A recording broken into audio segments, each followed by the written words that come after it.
तो आपको सुबह 6 बजे से 7 बजे के बीच में 40 मिनट शरीर के साथ बिताने हैं। और अगर आप चाहते हैं कि बहुत ही और भी अच्छा हो जाए तो आपको वो समय करना है 5 बजे से 6 बजे के बीच में सुबह। और अगर आप चाहते हैं कि इससे भी एक्सीलेंट शानदार आपका अनुभव हो शरीर के साथ, शरीर का संतुलन बहुत ही बेहतरीन हो जाए, तब आपको वो समय करना है 4 से 5 बजे तक सुबह। 4 से 5 ही मैं राय दूंगा आपको। 5 से 6 और 6 से 7 तो उन लोगों के लिए है जो 4 से 5 नहीं कर पाएंगे। तो 40 मिनट का समय आपको सुबह देना है 4 से 5 के बीच, सर्वश्रेष्ठ रिजल्ट्स के लिए, फॉर बेस्ट रिजल्ट्स।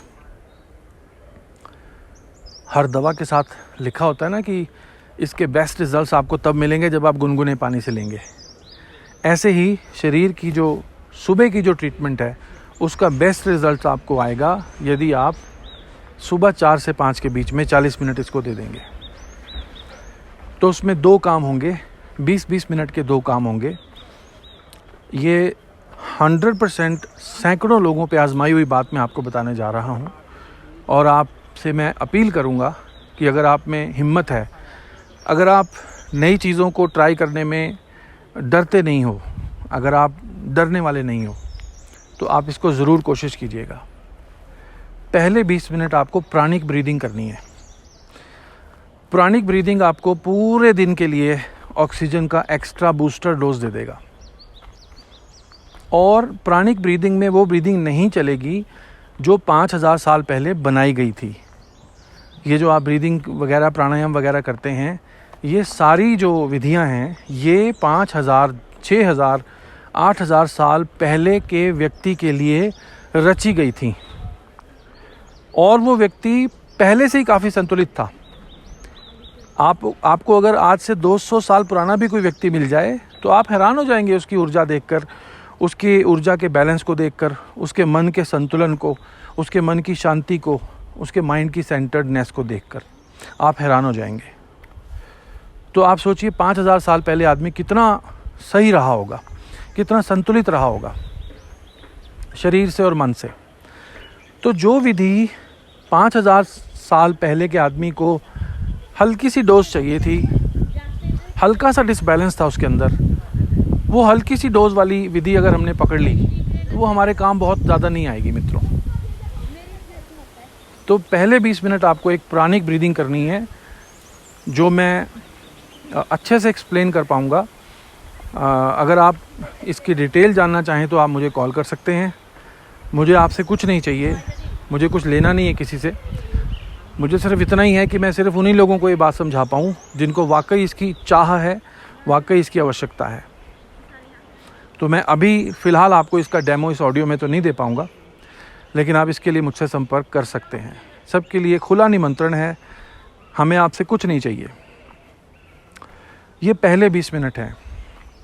और दूसरे मिनट आपको एक होल बॉडी एक्सरसाइज करनी है, फुल बॉडी एक्सरसाइज, जिसमें आपके पूरा शरीर इन्वॉल्व होता हो।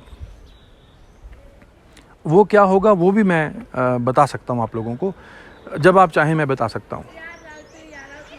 और उसका सूत्र ये है, जो नेक्स्ट 20 मिनट हैं उसका सूत्र ये है कि आपको ऐसे फुल बॉडी एक्सरसाइज करनी है कि आपको पसीना न सिर्फ आ जाए बल्कि आपका पसीना बह के चलने लग जाए।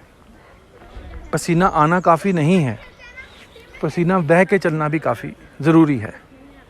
तो मान लीजिए आप ठंडे मौसम में हैं, दिसंबर का महीना है या ठंडी जगह पे रहते हैं, तो आपको जैकेट पहन के करना होगा। जैकेट, कैप, गरम लोवर, गरम इनर, जो भी आप पहन सकें पहनिए और उसको कीजिए। Full body activity, full body exercise अगले 20 मिनट। पहले 20 मिनट प्राणिक ब्रीदिंग, दूसरे 20 मिनट फुल बॉडी एक्सरसाइज जिसमें आपका पसीना बह के चल पड़े। ये आपको सुबह करना है। और इसके अलावा आप क्या खाएंगे पिएंगे, इसके ऊपर मुझे लगता है काफ़ी ज़्यादा बड़ा ऑडियो होने वाला है। बट मैं इसको ये आइडिया मुझे ठीक लग रहा है कि 10-10 मिनट के पार्ट्स करके इसको अपलोड कर दूंगा।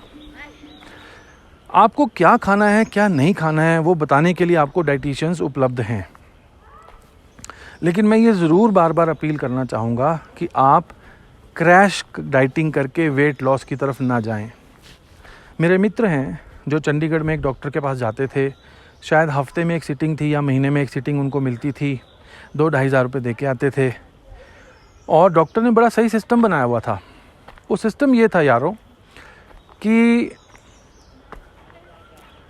उनको डाइट प्लान दिया जाता था और कभी कभी कुछ डॉक्टर ऐसे होते हैं जिनकी बातचीत में, जिनके मौजूदगी में, जिनकी पर्सनालिटी में कुछ कशिश होती है, लोग उनके पीछे आसानी से लग जाते हैं, मान लेते हैं उनकी बात।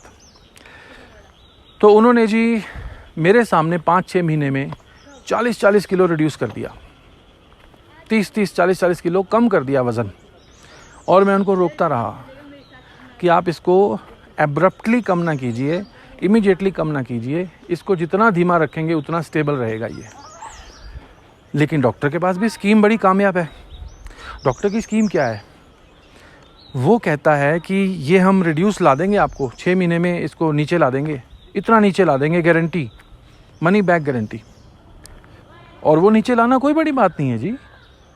आप एक दिन भोजन ना खाइए, शाम को वज़न कर लीजिए, 300 ग्राम कम मिलेगा। तो अगर क्रैश डाइटिंग ही करवानी है तो वज़न नीचे लाना कौन बड़ी बात है। लेकिन हमारे आम हिंदुस्तानियों की, आम मित्रों की कॉमन सेंस पे ऐसा पर्दा पड़ा होता है कई बार कि वो उनकी बातों में, लालच में, कशिश में, इम्प्रेशन में आ जाते हैं। और डॉक्टर की स्कीम देखिए कितनी शानदार है। वो ये है कि हम आपका वज़न कम कर देंगे, उसके बाद 6 महीने बाद आपकी ज़िम्मेदारी है कि आप जिम करें, वॉक करें, इसको मेंटेनेंस पे लाएं, इसको मेंटेन करें। बड़ा शानदार सिस्टम बनाया डॉक्टर ने। 6 महीने की उसने फ़ीस ले लेनी है। उसके बाद जब आप वो डाइट प्लान बंद करेंगे, क्योंकि वो ना आपके चाहने के बगैर ही बंद होगा। आपका शरीर, आप बाजू अपनी मरोड़ देंगे ना, ज़्यादा देर नहीं मरोड़ सकते आप, मुट्ठी भींच के बंद कर लीजिए, ज़्यादा देर बंद नहीं कर पाएंगे, खुलना ही पड़ेगा। तो वो शरीर जब वापस, उसकी वायरिंग को आपने वाइंड कर दिया, कस दिया, अब वो जो वापस अनवाइंड हुआ तो उसने फिर भोजन मांगा और आपको उसको भोजन देना ही पड़ेगा। तो मैंने उन मित्रों को फिर समोसे खाते देखा। तो अब वो हालात ये हैं कि डॉक्टर की बात अपनी जगह ठीक है, डॉक्टर बरी है इस बात से कि जी मैंने तो कहा था आप मेंटेन कर लेना, आपसे मेंटेन नहीं हुआ। असल में वो मेंटेन हो नहीं सकता है क्योंकि शरीर वापस बाउंस बैक करता है। जो वजह थी वज़न बढ़ने की, जिस वजह से वज़न बढ़ा था, वो वजह तो समाप्त नहीं हुई। आपने शरीर को खींच खांच के, ठोक पीट के श्रिंक कर दिया, पेट को भीतर खींच दिया। और फिर जब शरीर, क्योंकि शरीर में बड़ी ताकत है तो शरीर ने वापस आना ही था। तो उसने जब वापस आया तो वो पहले से भी ज़्यादा, अब वो मोटे हुए घूम रहे हैं। अब उनको जाके बात समझ आई है। मैं उन्हें कहा करता था कि दिन में 1 चम्मच घी तो मित्रों, यारों, मरे हुए व्यक्ति को भी चाहिए। कहावत है हमारे गांव में कि मरा हुआ आदमी को भी 1 चम्मच घी तो दिन में चाहिए, शुद्ध घी। तो खैर, डॉक्टर जो बड़ी से बड़ी गलती करते हैं, मीठा बंद, नमक बंद, घी बंद, मैदा बंद। मैदा तो चलो मैदा भी कोई जहर नहीं है अगर संतुलित मात्रा में लिया जाए। बाकी घी, मीठा और नमक बंद करने के तो मैं हक में बिल्कुल नहीं हूँ।